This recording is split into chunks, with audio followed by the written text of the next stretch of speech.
I remember. The artist, the manager, and the agent Yeah. determined the artist's future, the artist's career, where they played, and the promoter was working for them. And so I recall. the promoter was at the beck and call, the mercy, responsible to the agent. Howard Stein was doing concerts at the Academy of Music on 14th Street. Howard Stein moved on, became a disco and club impresario, and that opened up, that left an opening for Ron. Kathy would know more about I don't that. recall Ron's relationship with Howard Stein. Right, it wasn't like on share. It wasn't this. No. It was cordial. It was cordial. The building, it was on 14th Street between 3rd and 4th Avenues. It's an NYU dorm now. It was a 3,385 seat concert hall. And it had been in disrepair when it was the Academy of Music. Not a nickel in maintenance went into it. I mean, it was all graffitied up, the seats were ripped, but it had a big stage, 60-foot proscenium stage. I don't think so. It was run by, it was owned by United Artists Theaters. They were showing movies there, and it was legitimate movies, to the best of my knowledge. It was a vaudeville, and I think it was built as an opera house originally, and maybe the original Academy of Music was across the street where the Con Ed building is now, and then it moved across the street, but it was an elegant theater in its day. Yeah, without spending much money, because it was going to be a concert hall. My recollection is that it was a $40,000 budget to renovate it. And United Artists put up 30 and Ron put up 10. And for $40,000 in 1976, that you could do some things with that. And Ron had to quickly turn it around because he had decided no longer to do shows at the Beacon. Right. The Beacon, the two gentlemen from the Beacon, something went haywire. That's funny you say. I haven't thought of that in a lot of years, but that comes back to me. It's like two guys in the rug business, and they were like ripping him off. And I don't know. Ron has a way with words. It had this Deco logo. I think that David Byrd created. Yeah, it had a lease.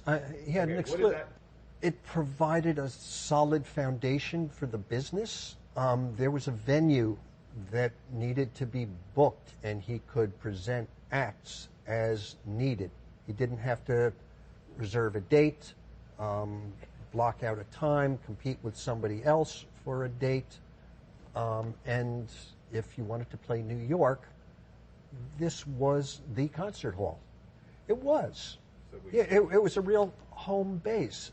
And again, there weren't 50 clubs. There weren't so many options. You know, we've come out here to Williamsburg, to this beautiful facility. This didn't exist. I mean, there weren't alternatives. So to have a concert hall where you could make money, that's a lot of seats. You could generate a substantial gross. There were good deals down there, so labor wasn't particularly expensive, and artists could make money and a promoter could make some money there. The Palladium became the home for Ron. It was readily available. It needed to be booked. It needed artists, and artists needed that. And that gave Ron clout and stability. Taxi Driver. Those grisly scenes in Taxi Driver were filmed around the corner from the Palladium. 14th Street was about 4 levels below 42nd Street. Between 2nd and 3rd Avenue on 14th Street, it was all drug addicts, pill pushers, drunks, street prostitutes. It was nasty. This is New York in the 70s. The city was falling apart. So this was not a good neighborhood.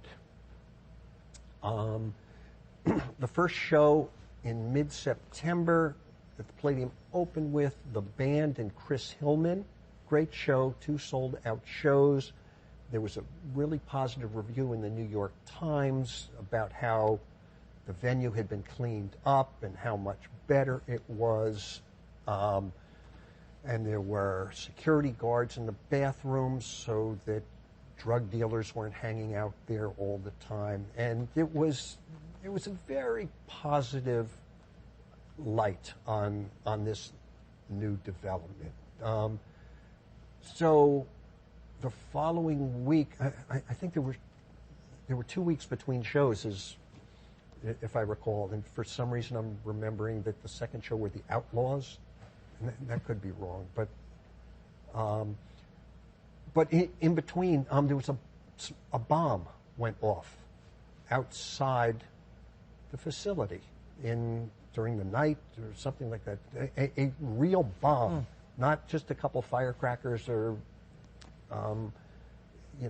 M80s or something, ash cans tied together. This was a bomb that ripped the doors off the hinges and mangled them.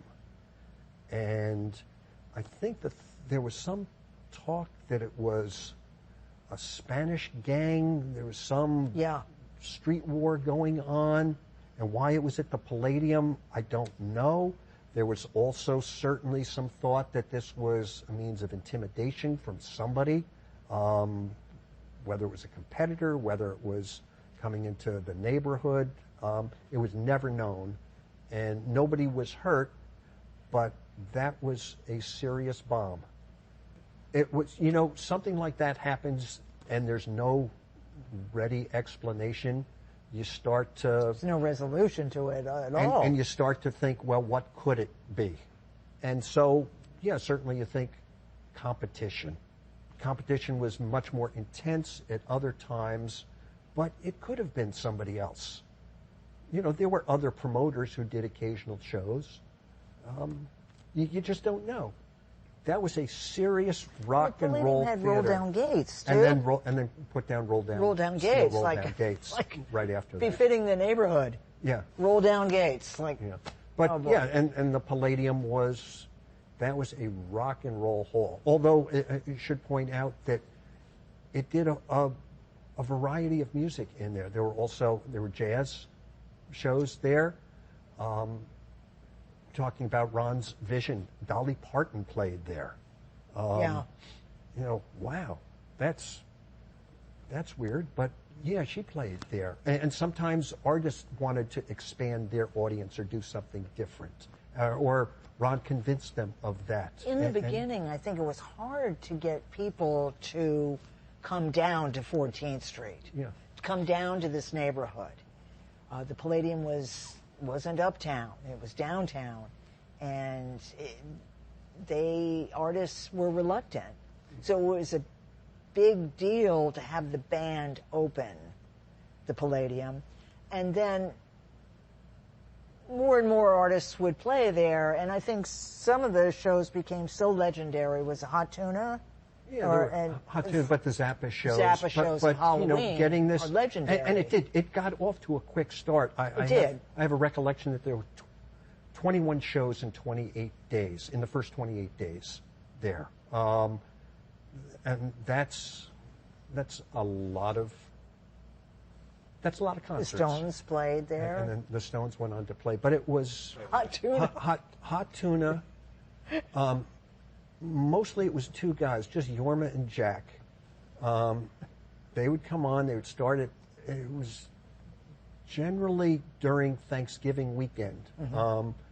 Friday night and Saturday night of Thanksgiving weekend, kids were home from college, they were off, and this was the precursor of jam bands, if ever there was. The Dead and the whole San Francisco thing, certainly, but the New York version became the Hot Tuna shows They would come on stage, and sometimes I think there might be a third player with them.